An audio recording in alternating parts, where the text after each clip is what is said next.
திருச்சிற்றம்பலம்.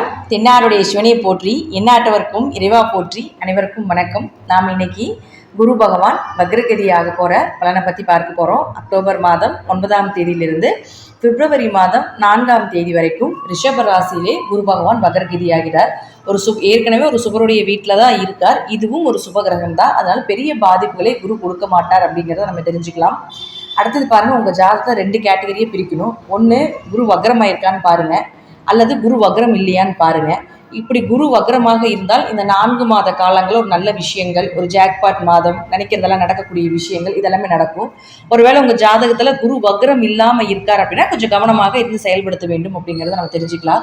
அப்போ எதில் அப்படி இருக்கணும் அப்படின்னா, குரு அப்படின்னா நகை, பணம், சொத்துக்கள், பெயர், புகழ், மதிப்பு இதெல்லாம் சொல்லக்கூடியது குரு தான். இந்த குரு உங்கள் ஜாதகத்தில் வக்ரமாக இருந்தாருன்னு வச்சுக்கோங்களேன், நகை தங்காது.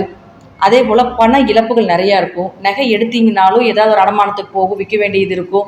நகை போட்டாலே ஒரு பாதிப்புகள், நெகட்டிவ் நிறையா வரும். இதெல்லாம் குரு உங்கள் ஜாதகத்தில் ஈஸியாக வக்ரமாக இருக்கார் அப்படிங்கிறத தெரிஞ்சுக்கலாம்.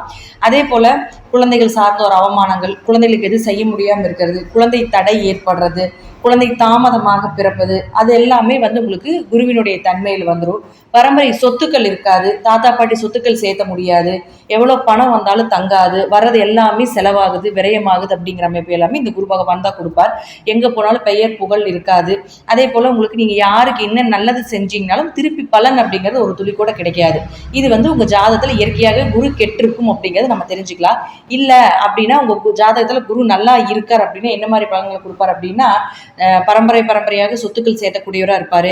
2 தலைக்கட்டு 3 தலைக்கட்டுக்கு வர்ற வரைக்கும் சொத்தை சேர்த்து வச்சிருப்பாரு. அதே போல் நகை தங்கும், நிறைய நகை வாங்கி வைக்கக்கூடிய ஒரு அமைப்பு இருக்கும். நிறைய நகை சேர்ந்துக்கிட்டே இருக்கும், வாங்க வாங்க வாங்க வாங்க சேர்ந்துக்கிட்டே இருக்கும். குழந்தைகள்னால நல்ல ஒரு வளர்ச்சி, மகிழ்ச்சி, குழந்தைகளுக்கான தேவைகளை எல்லாமே பூர்த்தி செய்யக்கூடிய ஒரு அமைப்பு, இதெல்லாமே இந்த குருவினுடைய தன்மையில் குரு உங்கள் ஜாதகத்தில் நல்லா இருந்தால் இதெல்லாமே நிச்சயமாக நடக்கும். இதிலிருந்தே தெரிஞ்சுக்கலாம் உங்கள் ஜாதகத்தில் குருவினுடைய நிலை, குரு நல்லா இருக்காரா நல்லா இல்லையா அப்படிங்கிறத நீங்கள் தெரிஞ்சுக்கோங்க. இப்போ நாம் ஒரு ராசிக்கு உண்டான இந்த குரு வக்ரகதி என்ன ஆவார் அப்படிங்கிறத நம்ம பார்க்கலாம். விருச்சிக ராசி. விருச்சிக ராசியை பார்த்த வரைக்கும் சனியினுடைய வக்ர பார்வையில் தான் இருந்துட்டு இருக்கீங்க. இப்போ நேரடியாக குரு பார்த்துட்டு இருந்தார், இப்போ அவரும் வக்ரம் ஆகிறார். இப்போ 2 எப்பவுமே ஒரு சூட்சமமான விஷயம் என்னன்னு பார்த்துட்டிங்கன்னா, குரு பார்க்கிற இடத்தை சனி பார்த்தாலும், சனி பார்க்கும் இடத்தை குரு பார்த்தாலும் அந்த நபர் ஜாதகத்திலேயே மிகப்பெரிய வளர்ச்சி, அது அதிர்ஷ்டம்னு சொல்லுவோம். அந்த இடம் அதிர்ஷ்டம், அந்த நபர் அதிர்ஷ்டம், அந்த இடத்தில் இருக்கக்கூடிய உறவுகள் மூலமாக அதிர்ஷ்டங்கள் கிடைக்கும். அந்த இடத்தில் இருக்கக்கூடிய நல்ல விஷயங்கள் எல்லாமே தடையில்லாமல் வரும் அப்படிங்கிறத அமைப்பு. இப்போ 2 கிரகங்களுமே இதை பார்த்துட்டு இருக்காரு. அதுவும் 2 வக்ரமாகி வேற பார்த்துட்டு இருக்கிறாரு. இப்போ அந்த வக்ரமாகி பார்க்கும் பொழுது, ஏன்னா சனி முதலே உங்களுக்கு வக்ரமாக இருக்கிறதுக்கு சனி பயிற்சியினுடைய வக்ரகதி பயிற்சியை நான் கொடுத்துருக்கேன். இப்போ வேற குருவும் வக்ரமாகிறாரு. ஏன்னா குரு அப்படின்னு சொல்லக்கூடிய உங்கள் ஜாதகத்துக்கு தனம், பொருளாதாரம், குடும்பம், வாக்கு, உங்களுடைய குழந்தைகள், குடும்ப ஒற்றுமை, இதெல்லாமே உங்கள் குலதெய்வம், இதெல்லாமே சொல்லக்கூடிய இடத்துல தான் இந்த குரு இருக்கார். இந்த பொசிஷன் தான் குரு இந்த பிரிவில் உங்களுக்கு கொடுக்க போகிறார் அப்படிங்கிற அமைப்பை ஜாதகத்தில் இருக்குது.